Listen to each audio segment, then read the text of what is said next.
Welcome to the Nerdist Podcast number 914. This episode brought to you by Squarespace. Listen, you probably need to make some type of a thing that you can put into the world. Whether maybe it's just an idea, or maybe it's a real product or a thing that is going to change your life, because then you'll be able to maybe quit your job and just focus on the thing that you love. So Squarespace will help you do that. And they will give you analytics to help you grow in real time, so you can see if the thing is working or how to change it or how to evolve it. And if you have any questions about it, they have 24/7 customer support that's there to help. Think it, dream it, make it with Squarespace. Please head to squarespace.com for a free trial. When you're ready to launch, just use the offer code Nerdist and save 10% off your first purchase of a website or a domain. Now's the time. Make the thing. Make your thing happen. Thanks to Squarespace for sponsoring this episode of the Nerdist Podcast. I'm going to be performing at Caroline's as part of New York Comedy Fest, November 8th through 10. Mike Furman's going to be with me. That's going to be a fun show. It's going to be a fun show. He's going to do stuff. I'm going to do stuff. We might do a song. Maybe we'll do a song together. But yeah, if you go to the New York Comedy Fest website, you can get tickets. Or go to Caroline's website. You can get tickets for that as well. November 8th through 10. What do you got, Katie? I got a couple cool things. No Master Builder on Reddit writes, my mom is participating in a Dancing with the Stars-like competition. It was originally going to be a fundraiser for the Raven Theater in Healdsburg, California, where the event is occurring, but they decided to donate all the proceeds to the Redwood Credit Union's North Bay Fire Relief Fund for all the fires that were up in Sonoma and Napa. He said, I would love it if folks could check out the site and see if they would like to contribute. Of course, if they want to vote for my mom, Carol York, and her dance partner, Mark Novak, that would be cool too. However, that he hopes that people read all the bios and vote for who they want. If you also live in the North Bay and you want to go to this, you can buy tickets for the show on November 4th at 7:30 p.m. or the preview night on November 2nd. You can go to raventheater.org for more info. And then Luke writes, after constantly hearing Chris tell me to start my own thing, I just did that. I've officially gone and done it. I started teaching bass and guitar lessons as a side hustle after graduating from York College of Pennsylvania with a degree in music. But I've finally taken my leap of faith, quitting my job and started teaching lessons under my own name and studio. So if you live in that area, or he does Skype, it sounds like, so you can be anywhere and take lessons from him. You can go to AndersonBassandGuitar.com for more info. Excellent. This episode is Bruce Campbell, who I'm very proud to say has been on the podcast numerous times, and who is just the fucking best. God, he's great. He's so funny. God, he's so great. Just the way he dresses is so great. Like, everything about him is so great. He dresses like a yacht captain. And he looks fantastic. Like, it's not even funny. It just he just looks great. He pulls it off. Like, if you saw him in regular clothes, it'd be weird. It'd be very weird. It's like seeing your teacher in sweats at the grocery store. You're like, you're not supposed to be here. Yeah. But he is such a wonderful man, and I adore him. And Bruce is the kind of guy that his energy sort of feels like, because Jonah sat in on this episode, Bruce feels like he could just be a member, like he could just do a hostful. Yeah. Like Bruce could be part of our immediate group. He kind of seems like he could like show up to any family dinner and just fit in. Yeah. He's just easygoing and wonderful and really sweet. And he has a new book out called Hail to the Chin, Further Confessions of a B-Movie Actor. It's available wherever books are sold. And also, you maybe probably want to watch Ash vs. Evil Dead at the same time, and then watch everything else. Lydia got to say hi because Army of Darkness is like her favorite movie, and she bought a cast of, like, she bought an Evil Ash mask that was used in the movie, and he signed it, and she was so excited. She was so excited. So thank you to Bruce Campbell. I will forever love you, Bruce Campbell. This episode is also brought to you by Casper, which is a sleep brand that continues to revolutionize its line of products to create an exceptionally comfortable sleep experience one night at a time. You're going to spend most of your life on a mattress. Yeah, don't cheap out. Don't cheap out. A third of it, if you're healthy about your sleep, a third of your life will be on a mattress. So they have 3 mattress models. They have the original Casper. They have the Wave. They have the Essential. And these are perfectly designed to soothe and cradle the new ones. That's exciting. That's right, of the geometry of your body. And the designs are very breathable, so it's going to help you sleep cool, regulate your body temperature throughout the night. And so you get it in the mail, and it's just this tiny little package that you can't believe is Because you got your mom one, right? I got my mom one. Box. It was like the greatest thing in the world for her. It changed her life. Jonah has one, and he says it really is like, because I asked him if he liked it, and he says it was really cool, and he really loves it. Well, you're going to get 100 nights risk-free to sleep on it to see if you're going to love it, and you are, because that's how much they believe in the mattresses. If you don't like it in that time, send it back. That's all you got to do. Sleep ahead of the curve with Casper. Get $50 towards any mattress purchase by visiting casper.com/Nerdist. Use the offer code Nerdist at checkout, and terms and conditions apply to that. And enjoy your sleep. Enjoy your life. The better you sleep, the better your life is going to be. It is worth the investment. It absolutely is. As much as I buy a lot of shit that I don't need, just fun little toys and gadgets and things like that, collectibles, I'm sure you do too. You always find the money for what's important to you. Take care of your sleep health because it will affect the rest of your life. Thanks to Casper for sponsoring this episode of the Nerdist Podcast, which is Bruce Campbell, episode 914. Katie, let's roll over. Now entering Nerdist.com.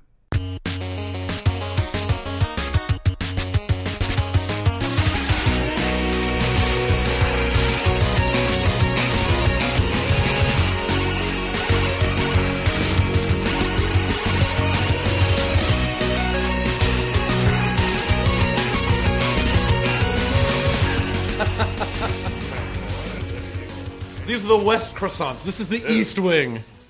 Jenkins, read the manual more carefully next time. Thank you. Croquet in the back in 10? Poor Jenkins has been Right. plotting. Like, Jenkins just hates his life. Jenkins Jenkins is resigned by he now, is though. not a happy man. Because Jenkins knew what he was getting into when he said yes, didn't he, Jenkins? He knew. He did it anyway. I know my father treated you better. But he's gone now, isn't he, Jenkins? I know you and my father were in the war together, but But that's the only bond between you. I am personally, you're beneath me.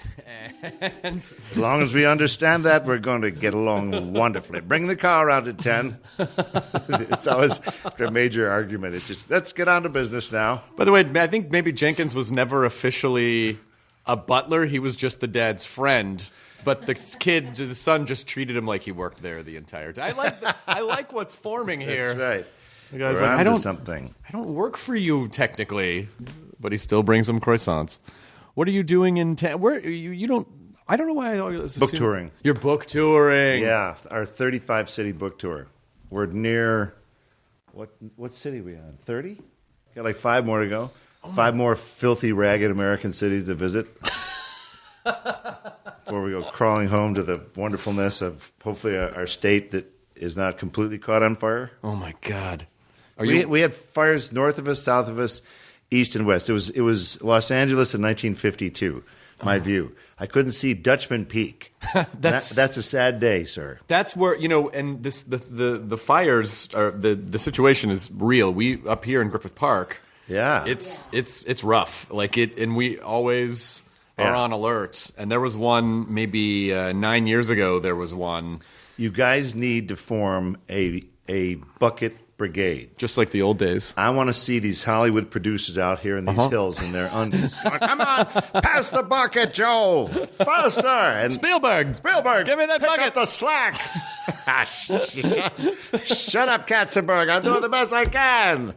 This was a bad idea. None of us are really physical people. I didn't sign on to this. That's why we're directors. My lawyer made this deal. Who has the rights to this bucket brigade?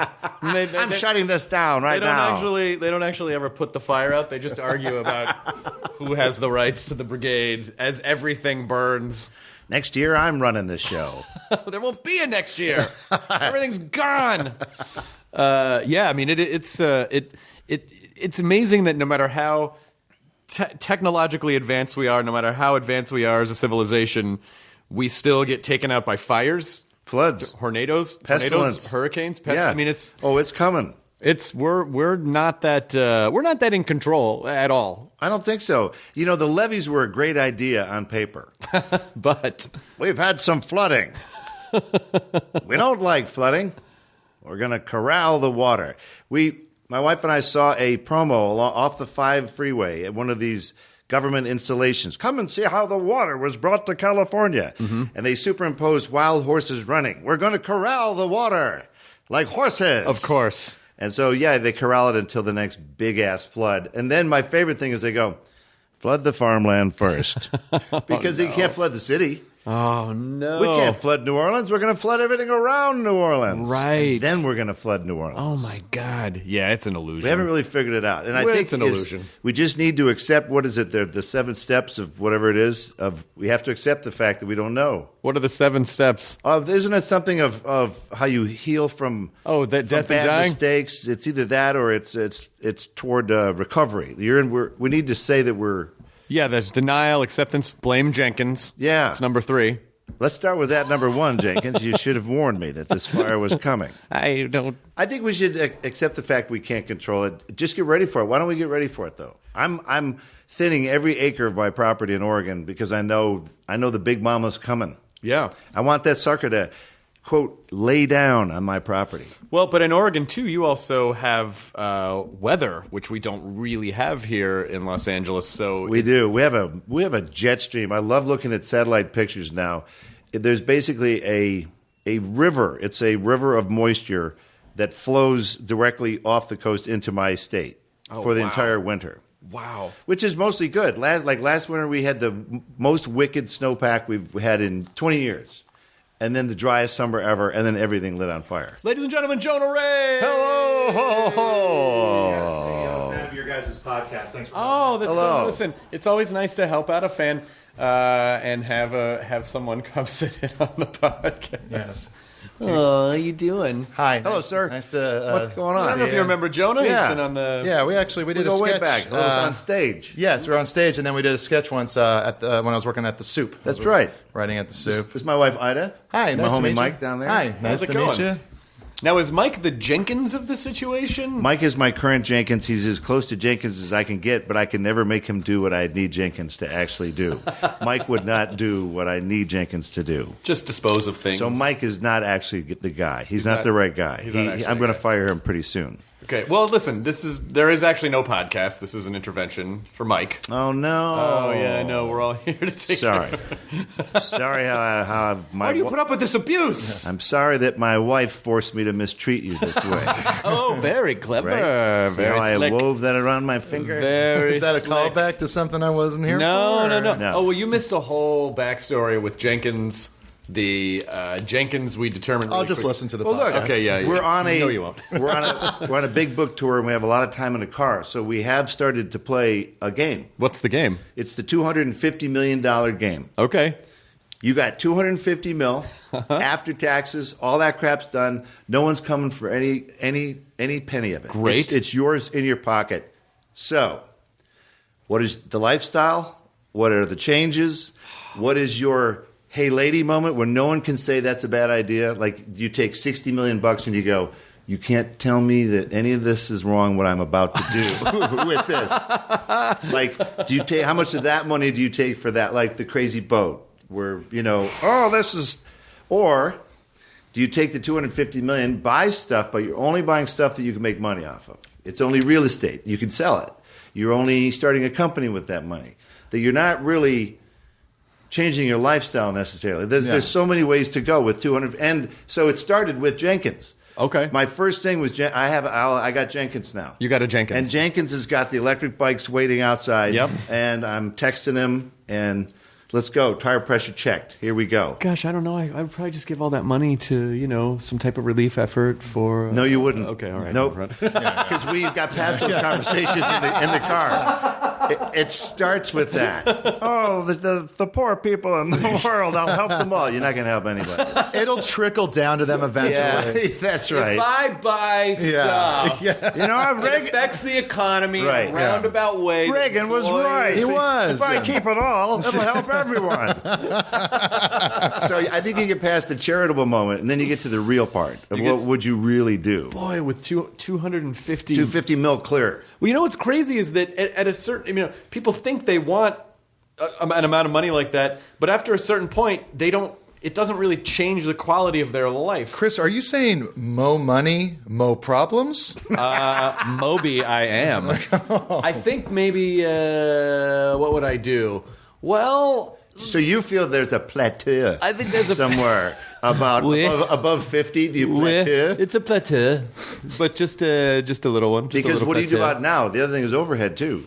You got your 250, but that's all you got. If your overhead starts to go Tyson-ish, then you could blow that. So don't build a private zoo. Don't buy the jet. Do jet share. Do jet share. Jet share. Yeah, jet share. So you're still jetting. Yeah. But you're not. No, you're not maintaining. Do you think warehouse. you could spend $250 million in your lifetime? Oh, in a year. Watch me, man. On what? I would light this place up. Did you see Brewster's Millions? It's hard to spend money. But he had to spend it without having any assets to show for it. Oh, good So point. it wasn't just spending it. He couldn't show. He had to spend it, and he couldn't have anything to show for That's it. right. Afterwards. That's what I'd have something to show for Well, it. so what happens this year? That first year, what are you blowing it on? Land. Okay, land, a lot of land. But that appreciates. But I'm getting all kinds of land. Just all Oregon land? No. Where? I'm going Montana, Wyoming. Nice. Land. All right. Near water. I think water is the more important thing. A fresh water supply is going to be very necessary. I would actually do the following. I would get a 1 acre plot in every state so I could pull up my trailer and go, yep, that's me hanging out its property. Going to Arkansas next. Where was that property again? And you have a little 3x5 cards that Jenkins draws up for you of the address. And you tell Jenkins where you want to go next. God, he hates his life. That fucking Jenkins. I like this. This is Bruce's Millions. This is what Bruce does with millions. 200. That's what you do when you're bored on a book tour. And you're driving through Kentucky going, yep, Lexington's coming up. Here's my acre. We did find interesting stuff. This is why road trips are good. Yeah. Driving along between, I think it was in Arizona, between Tucson and Phoenix, past a sign, site of Tom Mix's death.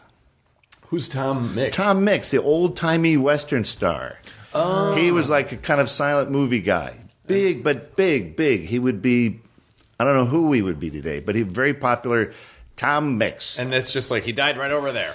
Yeah, and when first we thought, oh, well, he must have had a homestead here in Arizona. He played a cowboy. Maybe he was a real rancher. Yeah. But no, turns out it was a car accident that happened right there. No. And then you go to read more, and they've done it's a museum to Tom Mix made with Tupperware. What?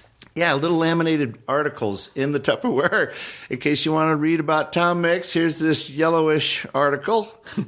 Tom Mix died today in an accident. And then you keep reading. Just before the accident, apparently he had stopped off to see some friends and gambled just a little bit. Just a touch. There may have been some alcohol involved, but he then took off. And it was he smashed into a road construction crew. Apparently he didn't see a road construction crew. And crashed his very fancy car. They're very sneaky. They just jump right out. The road, so before you know it, and they supposedly just jump out. The crash didn't kill him. It was a box full of silver coins that fell off the back of the car and crushed his neck that killed him. Well, that's what you learn on road trips, man. Yeah. Tom Mix. But isn't that a great metaphor for all this money that you're spending that it's ultimately going to crush your neck. The moral is don't get it in silver. Don't get it in Yeah. coins. It's too heavy. You got to I be think the careful moral what is you don't have. be Tom Mix. Yeah, we got to be other careful moral. what you have in your car. I was in a car accident once, rolled my truck, but I was moving at the time, had a lot of cutlery in the passenger seat next to me. Nice. And knives were flying everywhere when I rolled my car, and I got scratches on my arms from it. And when the paramedic came to my window, he's like, "Are you okay?" I was like, "I think so." And then he looks around, he's like, "Any of these knives hit you?" And I was just like, That's a real know. story? That's a real story. I haven't know that. Is You there know a that? plaque where that happened? Yeah, it's right little where the Tupperware- 110, the Tupperware 405. He may have stopped off for Yeah, a it's little on the gambling shoulder. and a Little little something first. little something out of there. But if you get an acre in every state, that's not going to take the whole $250 million. Oh no, because some of those acres, like Arkansas, that's a $1,200 acre. Yeah. yeah. But that's what I'm saying. I'm not going to blow all my money. I'm going to do a bunch of weird stuff. Yeah. Jenkins is going to prep every single rail-to-trail mile in the United States where they've converted old rail lines to bike paths. Yeah. Because I don't ride with cars. I don't do cars. Okay. But Jenkins is going to give me he's going to plot the tour. He's going to take care of it. Yeah, and it will be electric bikes because sometimes Nice. you need a little help. What about this? What about if I did build a zoo, but all the animals were taxidermy, but then I hired a bunch of people to just be there and pretend that Overhead. Really? Terrible overhead. But they're already, the animals are dead, so you don't have to. people aren't. The payroll taxes will kill you. Yeah. But just The zookeeper's unhappy. But They're striking. And what are the people going to do? Make animal noises for the appropriate animal? no, it's so that other people who don't know what the gag is, they show up thinking it's a zoo, but everyone else is pretending like all the animals are fine. And it's just to fuck with the handful of people who just stumble across this zoo, not realizing that that they're actually all taxidermy. Seems like a lot of work. But it's $250 million. What am I supposed to do with it? I don't know. Get information. Yeah, there you go. I would go to Washington, D.C., and then I'd have it in raw cash at that Okay. point, $1,000 bills. And I would just find a couple guys to go, come on, man, show me the document. And they're like, what document? Do you remember now? And you go, any clearer? Yep. That's actually a great idea. And just see if you can see the special bullet that did something or the something document that proves the something. Find your favorite conspiracy and try and get to the bottom of it with raw cash. That, There by you the go. way, is a phenomenal game show that you've just created, which is that you... Bribe them all. How it's sending people into the world and seeing how much information they can bribe people Yeah. to How get. much corruption can you find? And of course, you get more points if the information is juicier. Yeah. It's like, and what are the dollar? Oh, you only had to go up to $1,000 to find out. It just sounds like you're just training lobbyists. Yeah, I guess that's true. Yeah, I guess ultimately that's exactly what it is. Or taking them down. Taking them down from the inside. You got to rage within the machine. Crazy So like what a fox. is what are we expecting from the JFK documents that are supposedly? That were scheduled to be released 25 years ago? Yeah. I don't know. Probably nothing. Every time they have a big build up, it's just nothing. Geraldo should be the MC of it. Yeah. We're going to reveal the documents now. Geraldo, what happened to your voice? It's been a long time. Oh, man, I've been on the air a long time. I'm dead on the inside. I'm as empty as Al Capone's mouth. Someone said that what they thought the document might reveal is there's a theory that I hadn't heard because I'm not super into the JFK conspiracy theories, that it was the Secret Service guy that turned around to shoot back at where the bullets were coming from and shot him because it was consistent. Like the wound was consistent with where that guy was standing, and that was the cover up. Oh. It is there was 100% mob hit. Yeah. 100% mob hit? 100%. Kennedy and what was the guy who was the head of the mafia? Giancarlo. Yes. They were both stupping the I'm sorry, your Italian has plateaued. It has plateaued terribly. What a cosmopolitan episode. We're so international. So they were both stupping the same woman, Okay. and that's a bozo no. Maryland? Oh. Kennedy is doing what? Excuse me. He's doing what? So they shot him. It's a Joe Pesci scene. They shot him over a shtup? Oh, no doubt about it. No, it's a double stup. Okay. Because, A shtup. hey, We helped you guys get elected. Yeah. Did we not? Yeah. With our broken noses in Chicago. Hey, Mr. Kennedy, how'd that work for you? Pretty good, didn't it? With the Teamsters and the associate fellas with that. Bobby comes in. First thing he does is attack the mafia. Right. Immediately. Right. And like with great fanfare. Right. So there's a double shtup going on. You don't double shtup nobody. No. So they capped him. They got some guys from Italy, came in, set up shop. Pop, pop. Because look, why on earth with Jack Ruby? he's a club owner. Right. Yeah. He got the call. Hey, Jack, it's time. Call it in. Remember that little favor you owed me? Cap this mook. But the mook is the president. No. Cap. Oh, Cap Lee Harvey Cap Oswald. Yeah. Yeah. Why would Jack? Is he a patriot? Is that why he shot the guy? He was a. Yeah. You shot my president! No, it was a favor he had called in by Sam Giancarlo Odio. And that's what happened. This is 100% a mob hit. I had forgotten about Sam Giancarlo. Caglioli. Also, just seeing some of the character work here, I'm upset that you don't play more mobsters. I think it's something you need to explore. But wouldn't you like to see the moment when they tell that guy that Kennedy is stupping his lady? Yeah. It's the one. Excuse me? Right. I'm sorry. I don't think I heard you correctly. Excuse me? Could you repeat that a little clearer? And then he would just shoot the guy. Yeah. For telling him that. Shooting the messenger. He knew for sure. too much. Yeah, exactly. That So- was upset. That's my fear. I'm not a conspiracy guy either. But when I heard that one from one person, I went, that makes the most sense of anything yet. Yeah, I guess so. I mean, it's just I'm just not sure that the government is organized. Organized crime was organized. That's what I think. That's why government it was is not as organized to do. Boy, was anything my crazy. dad mad at that JFK movie. He didn't like it. Now, young children all across America are going to think that it's just, yep. Well, it was a single bullet because the Warren Commission said that it was a single shooter. So that's what I'm going with. So he's just like whatever the Warren Don't Commission mess said. with history like that. Well, don't put funny ideas in people's heads. Right. That this incomplete commission, But I have to say, the movie, even though it is Oliver Stone taking crazy pills and making a movie, Yep. there is some. It's a great movie, actually. Yeah. It's a great The one bullet story of what would this bullet have had to do if it was only one bullet? The crazy route of the bullet. There were about 2 or 3 things in that movie where you go, yeah, Oliver Stone's crazy, but that's kind of weird. crazy, and then he got literally the most famous people in entertainment to be in it, to all go, yeah, I'll do that. But that's why it'd be so crazy if it was just the Secret Service that shot him by accident. Yeah. It's like this whole. Do you know some directors get all the big folks? I think Oliver Stone can make a call any day and get big schmoes on it, because I think he tries to make dynamic stuff. Yeah. That they know they're going to be in for a crazy making experience, but every so often you get a platoon out of it. Yeah. Well, he can make the call and get Putin. He probably Yeah, could. He Actually. did. He did a documentary who followed around. Yeah. Jesus Christ. Yeah. What do you say, Pewdie? Putin. Hey, Cold War's over? What do you say? Hey, come on. Do we know what he sounds like, Oliver Stone? I do actually. He's been on the podcast. Ah. He's one of these kinds of voices down. He's this guy. Yeah. He's this guy down here. Well, I'm reading Gravelly. Vietnam right now. That ridiculous-sized book based on the ridiculous-sized documentary that's out now. And what does it say?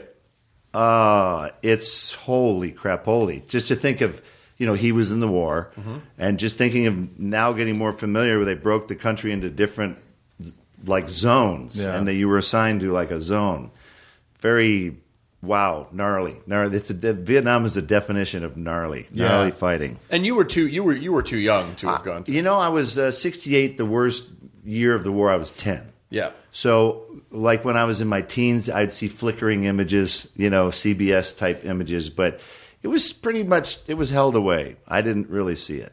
Did you see anyone coming back from it, though? Do you remember any of that? My brother got nervous. He was 6 years older than me, so he got a little nervous, but his number didn't quite come up because they kept changing the number. They're like, okay, we need more guys. We only need 10,000. I thought, no, we meant 100,000.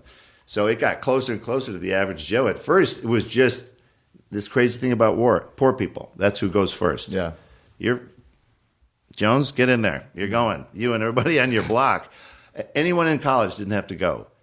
And then they were like, okay, we need college people too. Then it was anyone who's married, so people got married immediately. No, it's anyone who's got a kid. So everyone started having kids to not go once they discovered what a nightmare war it was. I mean, it's insane to think. When I think of an 18-year-old, like my nephew is 18, and he's a kid.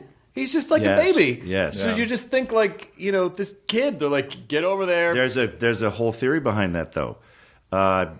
Saw the troops in Iraq in 2009, was talking with some commander on top of one of these bases, and he goes, we got about a 4-year window, 18 to 22. Between 18 and 22, you can point to the top of that hill and go, bad guys are up there. Go get them, son. Yep, let's go. Let's get those bad guys. And after 22, you go, hey, the first 3 times we went up that hill, that kind of sucked. Yeah. You think that's, is that still going to work, you think, boss? Of course. Yeah. So before Windows, for 4 years, there's a black and white world. There's good guys and bad guys. Do you think that's why there's like that? That's like this when you sign up, you get 4 years, you're in there. Because it's like all the guys I knew growing up. It's like the guys that joined the military was like maybe so. They wise up after 4 years. Yeah. I don't know. They start to see the reality of it. Damn. Yeah. But that's why you're going to take this money that you're definitely going to get. Yep. $250 million. Clear. And you're going to give it to all the 18-year-olds. To make movies. About not war. Alternates. To make war movies. JFK theories. Yes. to glorify war. Okay. Taking notes. You're talking like your multi-state tour was all in a car. Did you fly to any of these places, or are you just driving? We did a lot of driving because I like that aspect. You get a little more sense of a tour of where you are. Physically, geographically. It is like the idea of driving across country always sounds great, and then you do it. It does. It's not all it's cracked up. No, you get about halfway into it, and you realize I am in a prison without walls because as far as I can see, there's just corn. Well, interstates suck. Right. But like when you're on the highways, it's like, like I'd rather, to go to San Francisco, I'd rather take the 101 than the 5. Because it's like you're driving through towns, it's more interesting. But it's like when you're on an interstate, you're in the middle of nowhere, and it's just, the entire country looks the same. Well, so you try and spice it up. So we'll do a lot of 2-lane blacktops. We'll take the old Route 50 between so-and-so and so-and-so. Nice. And sometimes regret it horribly. But because you're behind every giant, combine machine that can only go 12 miles an hour. And you take a half an hour to pass it, then you stop at the drugstore to get something, and you watch the thing go lumbering past, and you go, oh, dear God, now we have to pass it again. But how else would you have found out about Tom Mix other than using the internet? Good point. Other than just looking it up and finding out. To learn about his dubious death. It really blows me away to think that when I was a kid, my dad really did not like flying, and so we drove a lot of places. And you... To just think that there was a time not that long ago where you didn't know what the condition of the town was going to be where you went, or the hotel, or you stopped and asked people you didn't know, how do I get to this thing? And Absolutely. They told you. And you went through every town. If you took the cool thing about the Stuckies, the old routes were the ones that went through every town. And when they put the freeway system in, it pretty much, you could tell when that town died. The year that town died was the year that they built that thing to go past the town. Well, if you go to it's all through the 50s. All these towns all died. Route 66. Well, that's what's wasn't like Psycho had like a reference to that, like the motel started doing poorly when there was like a freeway that they made. And then guys like Colonel Sanders went, I got a great idea. I'm going to bring the restaurant to the interlopes, to the Cloverleaf. Yep. Yeah. That was very smart. It was very smart. And then they didn't have to go there. all the way into town, which could be 5 miles away from the interstate. Yeah. Now they could just go, baby, go. How many Cracker Barrels did you stop at? Lots, because I wanted those little peanut logs. Yeah. Those were pretty good. Yeah. They were deadly even then. Yeah, they all. I remember having to entertain myself in the back of a car with like a coloring book, or just like a book with just word games. I had sunglasses that you could pop the lenses out and put psychedelic lenses in them. Well, hours of fun. Done. That's a whole day. All day. We were driving in northern Michigan, and there were nothing but tree stumps. But I could put these cosmic lenses on and go, now they're pink tree stumps. And then we keep seeing signs, for Little Barrel. What's Little Barrel? Little Barrel, 2 miles. And eventually, after about 4 of those, where's this Little Barrel? Where is this dumb town? They keep saying it's 2 miles away. That's when I realized my entire family needed glasses because it was Litter Barrel 2 miles away. Because back then, you threw your garbage out the windows. Right. Before the campaign of the Native American with glycerin tear. Yeah, glycerin tear. Oh, yeah, that was totally a glycerin tear. They're not going to say, be sad on cue. He's not going to, no. Yeah. You know, and to make that commercial, they still had to throw garbage at his feet. They still did. Yeah, so maybe he did cry at first, and then it just became... Maybe that was just grease that splattered up from the garbage. You know what's beautiful, though? Even after you found out it was a litter barrel, no less exciting to stop and get a picture with it, to see the majesty of the litter barrel. There were some very scenic litter barrels up by Lake Michigan. Yep. Yeah, with the great Sleeping Bear sand dunes in the background. Oh, that's nice. Well, we threw out the remnants from everything was cherries up there. So you got cherry pie, cherry drinks. It was all cherries, fresh cherries. It was the cherry capital. And Traverse City, Michigan. What are some of your favorite places to stop? If someone's driving across America, what should they see? Hands down, Oregon Trail. Okay. You must see the ruts of the Oregon Trail. In Wyoming has the most pristine collection of original ruts from the freaking Oregon Trail. You look at it and you go, there's no question about it. I'm looking at history right in front of my freaking face. Wow. So many wagons went over these areas that they wore 3 feet deep ruts in the sandstone. And that's a lot of wagons. Yeah. So you start to get a sense, and you see these. They have a signature rock, Wagon Master, 1846, and then you see John Klein, 1992. It's like scratched in there too. So, Jenkins, please kill me. Jenkins, please airbrush that away from the Wagon Master. So they put up the cheesy fencing now, so you can't reach the signature rock because too many Joes have come in there and put their own mark. Of course. Yeah, as you would to a sully a piece of exactly piece. Nature. Yeah. Of course, you got to put your fucking your handprint. You know what? This is really cool. Let's wreck it. But I'm going to wreck the Oregon Trail for sure. You're not so tough, Oregon Trail. I wasn't so hard.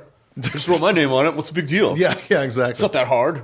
And deserts. Go see we have fantastic Nevada, northwestern Nevada. Nobody's there. Utah is pretty incredible. Utah is unbelievable. It's like driving across another planet. Have you driven across Utah? No. Well, I've driven to Salt Lake. Shit. Yeah. I made a movie there, Sundown, A Vampire in Retreat. Yep. In 1988, which was like pre-ATMs and everything there. The great thing about Moab, Utah, it's since been overrun with outdoor enthusiasts. Mm-hmm. Yep. I'd take my crappy car, and drive it on these old uranium roads that they put in the 50s. Because we need uranium to defeat the communists. So they bulldozed thousands of miles of these roads across BLM land, government land. So I'd take my car and drive it as far as I could. When it got really gnarly, I'd park it, take my bike out, ride that as far as I could ride it. Then when that got gnarly, I just would throw the bike down because there was no one going to take my bike. And then I would just walk as far as I could with no water, which was really smart, really smart. But Utah, you could get lost. There's acres and acres of government land where nobody lives there. Yeah, and it all looks the same. Yeah, but it's gorgeous. Yeah, it's just the most. It looks like it just looks like everything just like an oil painting. In every direction, it just looks like an oil painting. And then you look down in a ravine and see a cow that's dying in a ravine.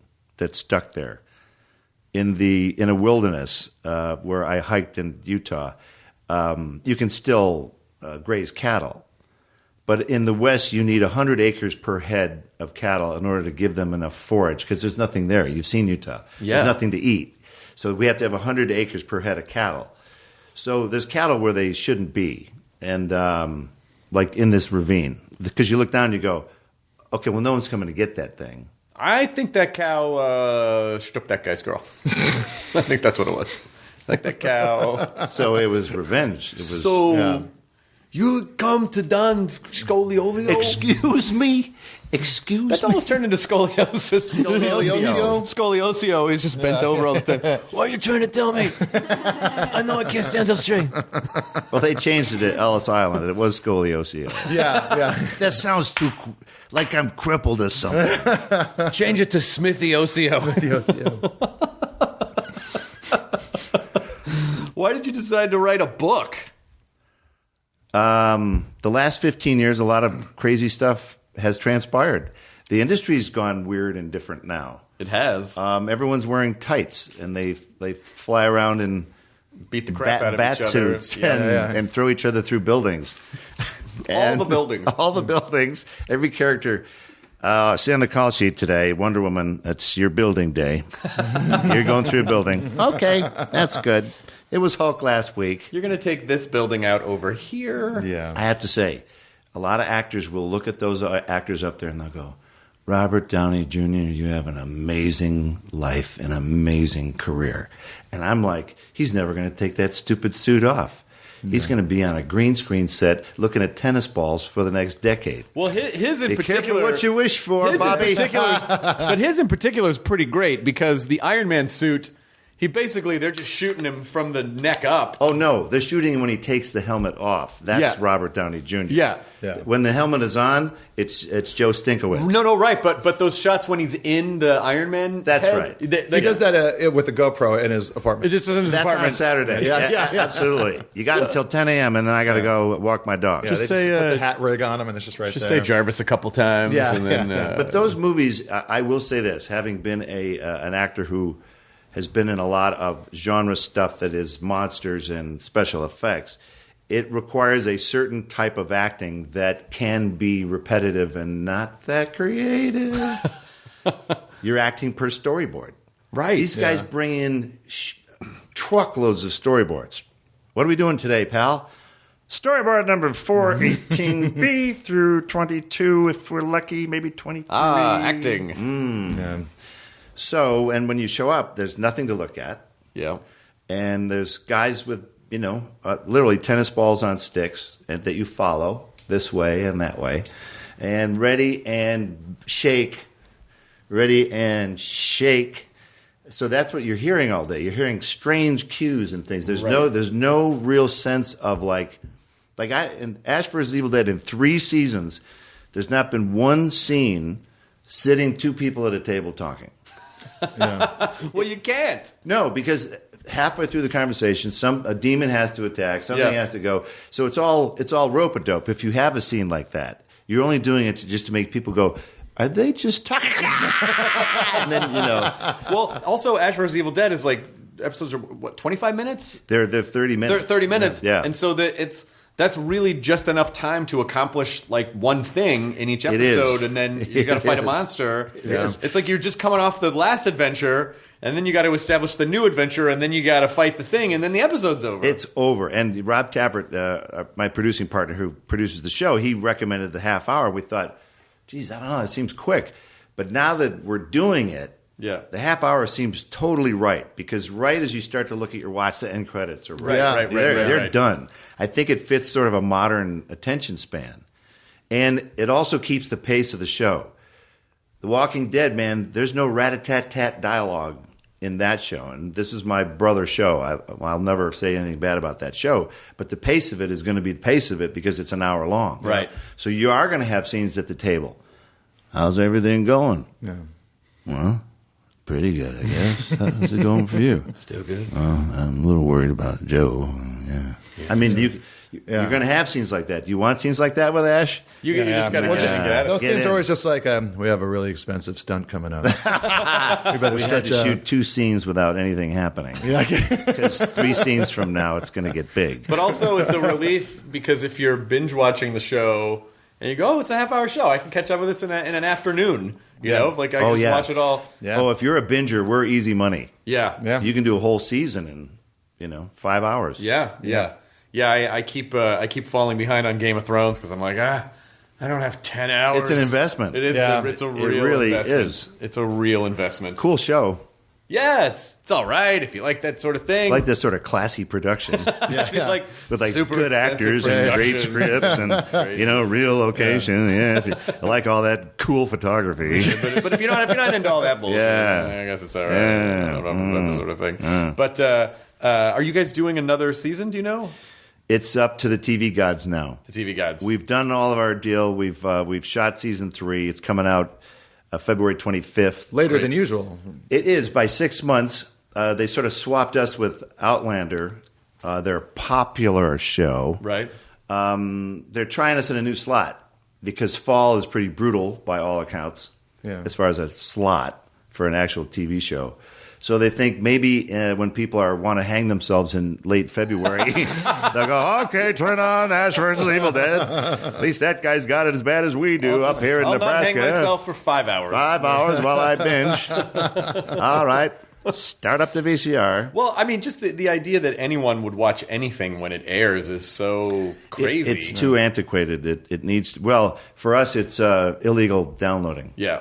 Oh, that's what gets you. That's what I want. Every time Starz goes, the numbers are a little off. I'm like, not the pirated numbers. Yeah, those are sky high. Yeah. The most We're number one. So it's like, and the funny thing is, you really do need to find out why is that happening? How is that happening? How can we track that? How can we make money off of that? Yeah. If they can just figure out a way to make money off of illegal downloads, we'd be fine. Well, that was the idea with iTunes. It's like if these shows on premium channels would just like the next day you can buy or rent the episode on iTunes or Amazon. I think that would get rid of a lot of, not all piracy, but it would just be like you'd make another chunk of change. I think don't they do that in Europe? They do bam, everything goes. Oh, really? To fight piracy. They should. They should release everything everywhere on the same day. But I also think there are certain shows that that nerds in particular enjoy, and nerds are the ones who are going to pirate stuff. You know, like they're the ones who are going to... They're also the ones that build the culture of a show. Like if an episode is coming out once a week, it's like they're the ones talking about it for an entire week before the next episode comes out. So it's like you drop an entire bunch of episodes and it's going to get everywhere immediately. But if you drop it once a week, you're going to keep people talking about the show You keep the longer. frenzy going. Yeah, exactly. You throw a little chum in the water every so often. We're gonna solve television, you guys. We're gonna do it. We're not gonna leave until we solve television. Let's do this. Bruce, roll up your sleeves. Jenkins, roll up my sleeves. Let's get started. I don't get paid for this. Please, just let me die. My father warned me about him. No, Jenkins, that's why I put a robot heart on you. You can never die. just keeping them alive. That's what you spend $250 million on. You put a robot heart in Jenkins and you can never die. Robot Jenkins. Oh, I guess I would. Maybe robotics? I don't know. But robotics, you know what it is? You spend $250 million on a bunch of worthless research. That thing would still be falling down your front steps every time it went out. And you'd go, I spent $100 million. You shouldn't be falling down that one little gap in the thing. Yeah. They just can't... I'm so sorry, Chris. Reboot. Well, there was like a security bot in some building that like had the whole floor mapped out, and it still decided to just roll itself into like the fountain and kill itself. Like, not this life. Sweet release. I just realized my whole life is a program. What is the point? Missed latest update. Motion sensor update. No, you're right. It is. It's still, they still can't conquer that last inch. So you'd think that you were actually being really cool, like Elon Musky. Like going, hey man, working on my robot. Well, he keeps, because it sounds great. By the way, he keeps warning us that there's going to be an AI apocalypse, but his cars can drive themselves, and we should listen to Elon Musk because he's 100% a robot. He is clearly a robot. He didn't say that he was like fearing it. He did say he was fearing it. He is fearing it? He's terrified of it. He said we need to do something because AI apocalypse is a real thing. These computers are going to become self-aware. Yes, created by me. Exactly. Yeah. I'll be fine. I'm worried about you guys. It's like Dwight D. Eisenhower. We should be afraid of the military-industrial complex. I'm like, isn't that you? Yeah. Who are you afraid of? Why are you afraid? Oh, nobody. I'm fine. It's complex. I'm fine. I'll be fine. I'm Dwight D. Eisenhower. I have one question for Elon Musk, though. What is with the tunnels? Yeah, I don't know. He's got a drilling thing. Yeah, I know. The boring project. Did he do, did he build tunnels as a kid? What's the fascination? I don't know. I'm just concerned that he's had so many good ideas for stuff that are sort of followed through on. There's a couple that are going to be like, oh, I don't know about that one. I mean, burrowing 6 levels down into the crust of the earth in a seismically active part of the country just seems like not a great idea, but I'm hoping that he thought I'm not a about it. seismologist, but I played one on television. That's a seismologist jacket you're wearing right there. Thank you. This is my Thurston Howell jacket. It is such a Thurston Howell jacket. Double-breasted, because I'm hosting Last Fan Standing tonight. Oh, nice. Yes. Where's I'm a that? host. I'm entering the Wink Martindale phase of my career. You need to host a game show. 60s, in my 60s, I want to. This is my show. Last Fan Standing. Everybody who comes in gets a clicker, so everybody plays. Yep. There's no rope-a-dopes. Nobody's been vetted, so we could get basically a serial killer up there. Sure. We don't know. Great. We don't care. So good for ratings. They come in. Yeah, it's great for ratings. So they vote. We do a prelim round of like 20 some odd questions, and then take the top 4 who got the fastest clicks and the most accuracy. Yep. They come up. Then we cook the top 4 down to the last fan standing. But they're all geeky questions. How much does Thor's hammer weigh? Right. Is like there that. an actual number to Thor's hammer? There is, and I heard it once, and I couldn't believe that someone actually knew that. Oh, I'm not surprised that But someone our knows test is, if I know the answer, it's a bad question. that. Got it. These are total full-on geek, massive geek questions. And I'm like, I can't even pronounce Lord Isagoth from Planet Mush Mush. I can't even. Sounds like you just from the did. 5th Jedi Return of the Darth guy. Isn't that kind of funny that you? It's kind of funny that you're sort of the like a god in this world, and so much of it is so foreign to you.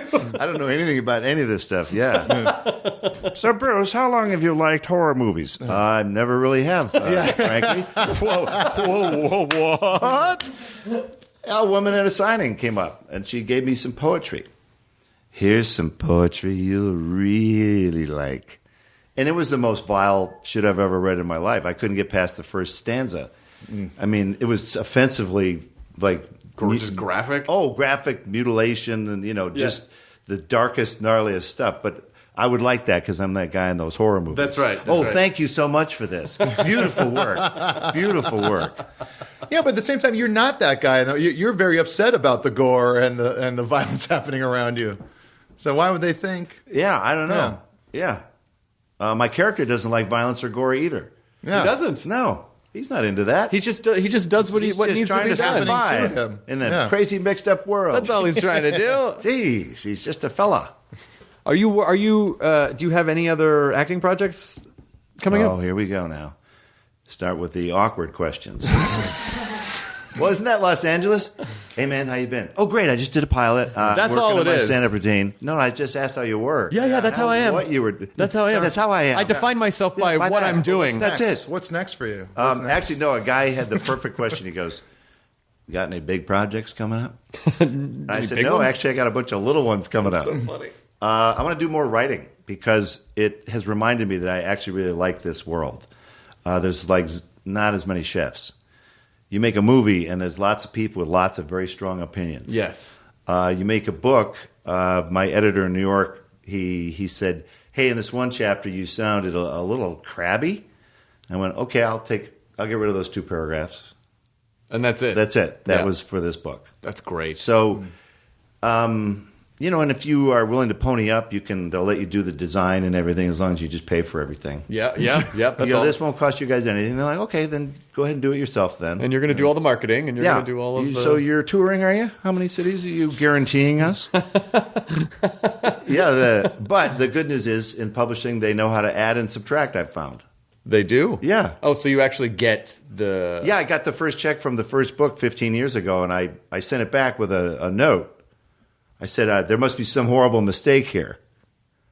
I'm supposed to sue you for 5 years, get nothing, and then you give me a little bonus. After Where's the it's all fun over. Where's the fun in just getting paid? Yeah. The way the contract says I'm I thought supposed this was to. a game.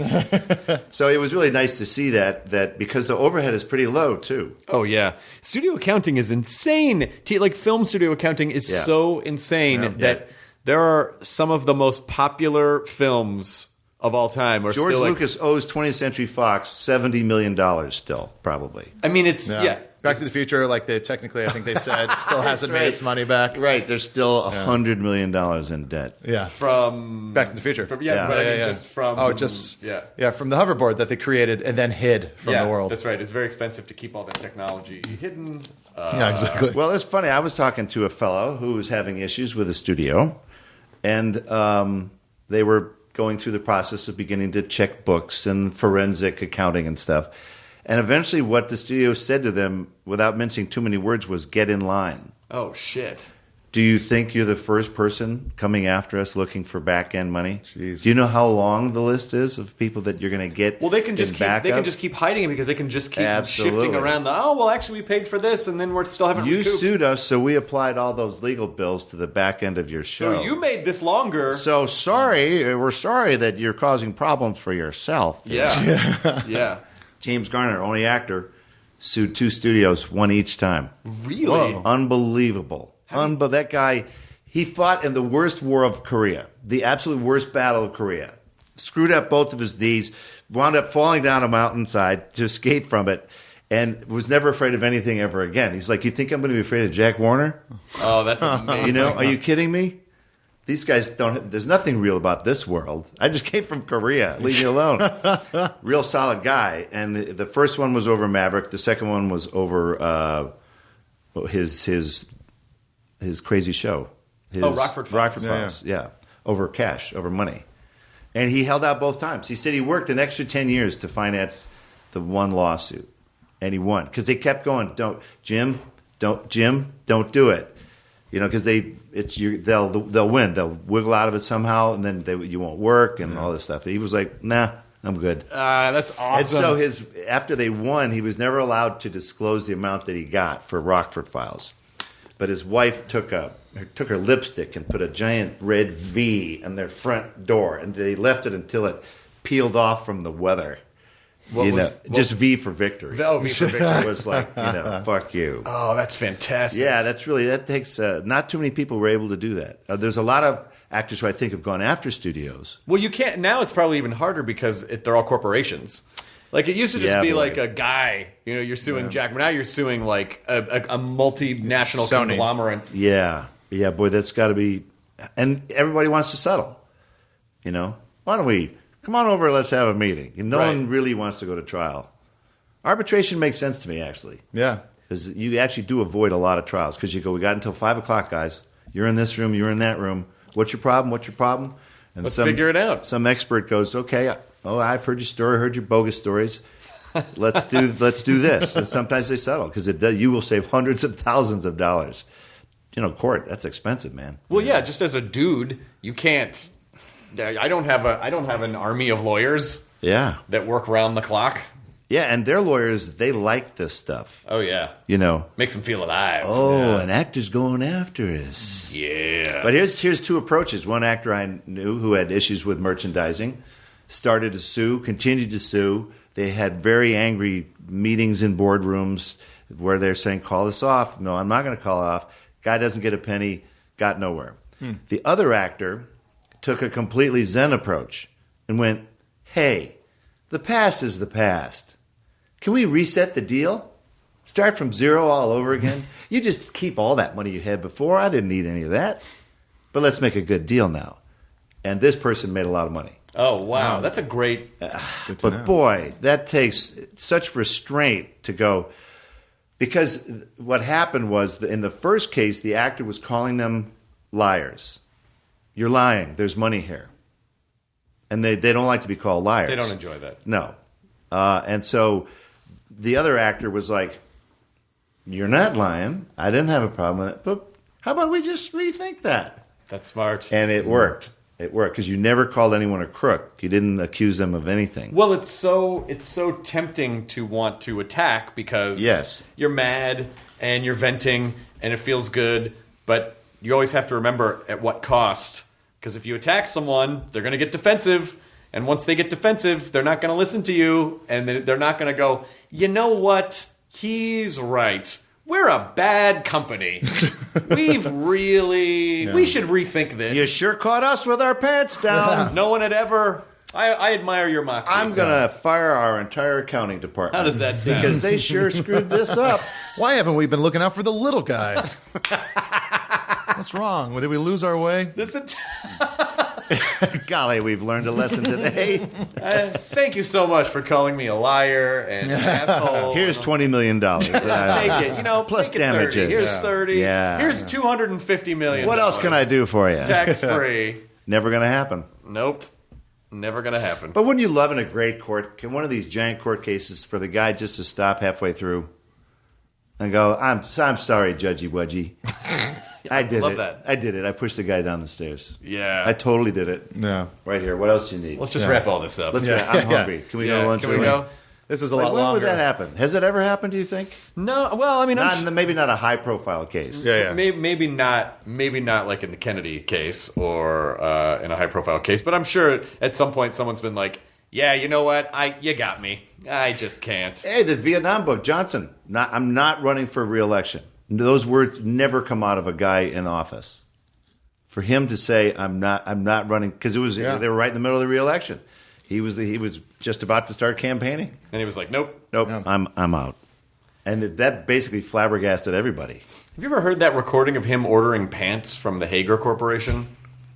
It's the Well, best. those recordings in general are pretty Have awesome. you heard it?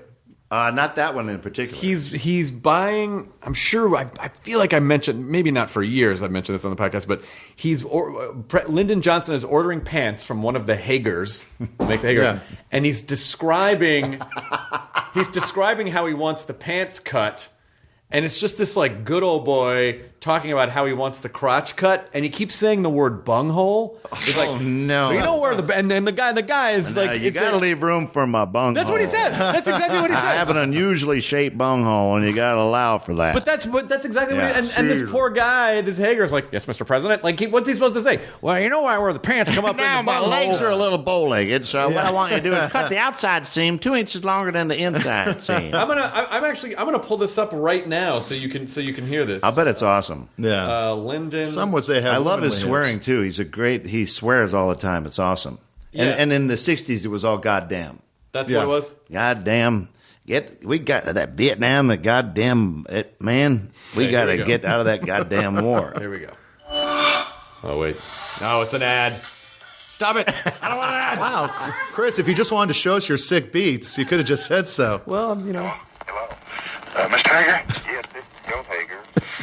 Joe, is your father the one that makes clothes? Yes, sir. We're all together. It's a cold Joe cut? made me some real lightweight slacks that he just made up on his own, sent to me 3 or 4 months ago. It's a kind of a light brown and a light green, rather soft green and soft brown. Now, I need about 6 pairs for summer wear. I need about 6 pairs to wear around in the evening when I come in from work. And I can send you a pair. I want them a ½ inch larger in the waist than they were before, except I want 2 or 3 inches of stuff left back in there so I can take them up. I vary 10 to 15 pounds a month. So leave me at least 2.5 to 3 inches in the back where I can let them out or take them up, and make these a ½ inch bigger in the waist. Make the pockets at least 15 an to inch 20 pounds longer. a month, he varies. That's Money, insane. my money and my knife and everything fall out. Wait just a minute. My knife. Present. Hello? Yeah, hello. Yeah. Now, another thing, the crotch down where your nuts hang is always a little too tight. So if you make them no. up, give me a The boys hang low. out there. Down where Because they cut me. where- It's just like oh. riding a wire fence. These are the best that I've had anywhere in the United States. But you know where the But, balls are? They're down there. When I gain a little weight, they cut me under there. Like So, I said, 10 to 15 believe pounds. Me, you never do have much margin there. Let's Yeah. see if you can't leave me about an inch from where the zipper is. Oh my God, he's perfect because he's drinking beer while he's talking to this guy. He just said bunghole. So I can let it out there if I need to. Oh my God. Now, be sure you got the best zippers in them. These are good that I have. Don't skip. And Fashion if you get magnate. those to me, Yeah. I would sure be grateful. Good man, if my noodle gets caught in that zipper, I let out a howl, Appreciate that. and the Secret Service comes running, and I say, it's nothing, I just call my hooter in the zipper. Did you ever hear the Colonel Sanders, Oh, my like, terrible, God. him trying to do voiceover? It's like later in his years, and he's just like he can't get. He's just like it's like most folks. All right, Colonel. We'll just do it one more time. Yeah. Most folks don't like. He just keeps like where the chicken comes into the bunghole, or you got it. Well, there's all those great audio outtakes. You've heard half of them, right? I mean, Drunk John Wayne. Drunk John Wayne. That's awesome. Orson Welles, they're all great. Welles, but this one, there's so many gems in there. Number one, the president carries a knife, which is amazing. Yeah, he doesn't want it to fall out. Doesn't want it to fall out. Also, as you pointed out, 10 to 15 pounds a month? A month. Because, next month it's rhubarb pie month. And I'm definitely I'm going to need more bunghole room for the rhubarb I got to order up more troops and I get hungry every time. Every time I get in there. Goddamn Vietnam making me just swell up like a balloon. And it cuts me down there. If you're Hager, do you just hang up the phone and go, what just happened? What happened? Yeah. Was that the burp is the best. Yeah. Anyway, where was I? He's drinking a warm Budweiser, I'm telling you. Yeah. With a cigarette in the ashtray. Yeah. Johnson, man, he was such the real deal. And between him and the Kennedys, holy crap. You could tell Kennedy's like, I need him for the Southern Democrats, right. He's a little crass. He's crude. He's probably he's warning Jackie. He's a little rough around. He's just farting at the. Yeah, here he comes now. Hey, how are you? Well, you're pretty. But I loved that he described it as riding a barbed wire fence because his pants get too tight where his nuts hang down. When I gain my 15 pounds, I need to let it's all nut weight. It's all bunghole and nut weight. He needs a Jenkins to make those calls for him. I gained about 14 pounds in my bunghole. Well, that sounds... What's the slack company with the flaps on the side? Dockers? No, I thought it was like Hagar. Hagar, yeah. Hagar. That's them. Yeah, well, maybe after this conversation, they created the flaps on the side because then you flick them and you can it's on a slider. They were for Johnson. They were for the Johnsons. The bunghole line. 10 to 15 pounders. Yeah, it's perfect. Like riding a rail. I was hoping my wife would come downstairs. Army of Darkness is my wife's favorite movie. Wow. Of all time. Wow. And she has a thing downstairs because she collects some horror props, and she has a mask of Evil Ash downstairs that she bought at an auction. Impressive. And was heartbroken that she bid on like one of the skeletons. Oh, wow. And then she didn't get it, and she didn't get it in the auction. Maybe she could bid on one day on... it was Skeletor was Sam's name for it. Oh, that's great. I had to fight Skeletor, but we wound up nicknaming it either Drunkator or Strokator. Because it was operated by three guys with cables, and this stupid skeleton had, it was Strokator. You never knew what part. Do you smell toast? No, you never knew which part would stop functioning immediately halfway through a take. So I'd go to fight him, and the sword is supposed to come at me from a certain angle. They'd call action, and some guy would pull the cable, and they would spin around and go to poke me in the bunghole. And so it was actually, I was most terrified fighting then, I think, rather than a stunt guy, because you never knew this mechanical thing. You legitimately didn't know how it was going to happen. No, he was fighting like he was drunk, a drunk skeleton. And still, one of the, that was all stop motion and in that movie, right? It was Sam's theory, Sam Raimi's theory is a little bit of everything. Yeah. So there were guys in rubber suits in the background. Yep. In the foreground, they dug trenches, and it was guys with rod puppet skeletons. Yep.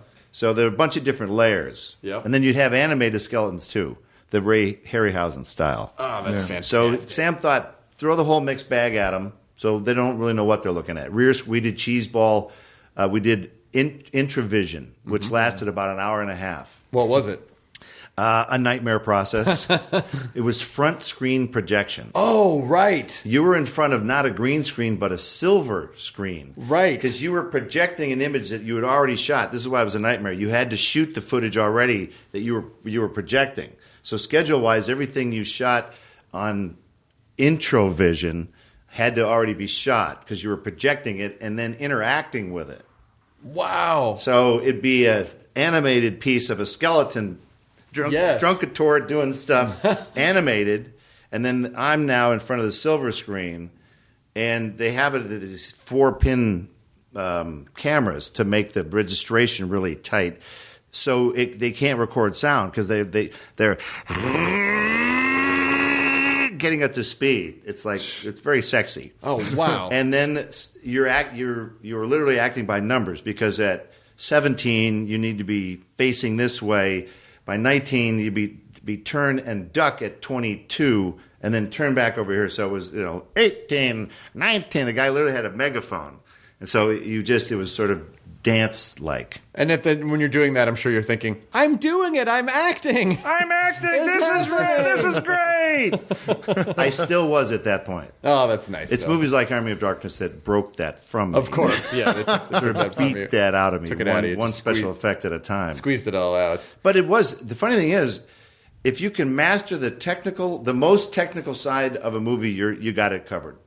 Because it is a very technical process. You actually, the one thing I told the younger actors on Ash vs. Evil Dead, because they were not hitting their marks, like literally missing the marks on the floor.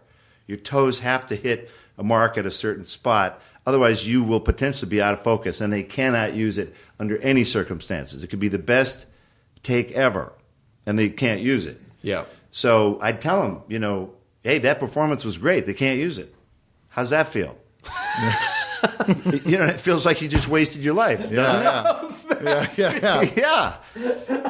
Seriously. Yeah. And it feels like crap. And guess what? They hit their marks. That's such a tough dad. How's that feel? How's that feel, Scooter? Nice job, there. The wheel fell right off. How's that feel? Useless. Yeah, you broke your nose. How's that feel? I feel pretty good. Lost a couple teeth. How's that feeling? You like to fail, huh? Well, great. You little shit. Looks good. Bruce, what are you doing? Don't you run away when I'm teaching you a lesson. Hail to the Chin. It's out? Yes, it's officially great. out. It's in stores now. We clawed our way to number 8 on the New York Times bestseller list. That's pretty great. It's pretty good. The personal victory for me was Michigan in September. We were the number 1 autobiography in Michigan in September, and Hillary was number 2. All right. What happened? No. And I'm not gloating, by the way. It's always a good reminder that anybody can get in that race and compete in the marketplace. Yeah. Even little B-movie actors can compete with former secretaries of state. That's you can get in there. And I have no malice toward her whatsoever, or the people building stuff in the other room. They're painting the outside of the house. What are you making the house bigger? But it is. Yeah. It's just fun to get. It's just fun to get in there. The goal is obviously not. I don't really care what the ranking is. It's just you don't want it to lay an egg. I just hate laying eggs. I don't care what the ranking is, number 8, but it's very important. But it's kind of like it's a sequel book, just because it really just picks up where it is. It's 15 years after the first one left off. Yeah. So it's very linear. You could splice them together and have a heck of a time. That's nice. 15 years now is the final one, though. The next trilogy. one is 15 years from now. 61 years now. That's the trilogy. Yep. So you have to just live. Because that's the final confessions. You just have to just live. That's where all the bodies are buried. That's what you did with the cow you found in the ditch. Yep. Yeah, all that stuff. That I actually shot the cow. You shot the cow. I'm tying up a lot of loose ends. It's all just going around. Remember that thing I wouldn't tell you about? Well, here it is. Fantastic. I love that you came to the house, and please come on all the time, Bruce Campbell. I adore you. Well, I'll be in the East Wing. Yes, you can be in the East Wing with Jenkins. I could be your Jenkins because in my mind, I've trained him. You have? Yeah, so I could actually play the role of Jenkins because I would try and anticipate your every whim. You know what, though? Your Jenkins is a little bit more of a how's that feel Jenkins, which is maybe a little too many, maybe too many lessons. Jenkins is allowed to teach me lessons as long as it's gently done and keeps me in check, keeps me grounded. With a professional veneer. Yeah. Well, see, I guess you just have to deliver it differently. How does that feel? That's a little more. Sir, you lost $250 million. How does that feel? Jenkins, Jenkins, how does that feel? I never worked for you. I tell you this. Great last book recommendation, Beer Money. What's that? It's by an heiress from Stroh's Beer. Oh, okay. Oh, the rise and fall of the Stroh's Beer empire from Detroit, Michigan. Oh, wow. awesome. What was it? A turbulent ride? Oh, baby. Because they each said, I have $250 million. What would I do with it? And the answer was mostly stupid stuff. Oh, wow. Oh, plus add all the, substances on top of it. Sure. Mix in a little hooch and away you go. Damn. Yeah, I guess, I guess at that number you would probably think like, well, it's impossible for this to ever go away. Yeah, it's forever. And then, decade after decade, it just crumbled in front of them. Oh, my God. Yeah. That's great. Cool stuff, because any books about stuff like that, there has to be a disaster. I can't just read, and then I won the Nobel Prize and married my wife for 40 years. It's got to all fall apart. Got to crumble at some point. Yeah, definitely. And the whole time are you reading, you're like, oh, here it comes. Here it comes. I remember that beer plant. Oh, I remember when that closed. Yeah, that's what happened. So what did Stroh's go under because of bad management, or what was was it just a perfect storm of a lot of bad decision making? Yeah. Essentially, it started out with incredibly hardworking guys from Germany and beer making, or Belgium, wherever they came from. Yeah. And, the founding fathers knew exactly what they were doing, but once you become a corporation and you're publicly owned, things get different. And sometimes those guys, that's not their bag. Right. I know what to do with hops. Right. And I know what temperature to boil this at, but to run a company, I don't know, expanding, growing, because they started buying other brands. And then they wouldn't make a light beer. That's what they thought. They went, we're Stroh's, only proper real beer. And they wouldn't dilute. In World War II, they wouldn't make cheaper beer. The old guys wouldn't do it. How's that feel, Stroh's? How does that feel, Stroh's? how does that taste? Talk about a bitter aftertaste. I hope that went down smoothly. Thank you for having me. Thanks, Bruce Campbell. Enjoy your burrito, everyone. Now leaving Nerdist.com. Enjoy your burrito.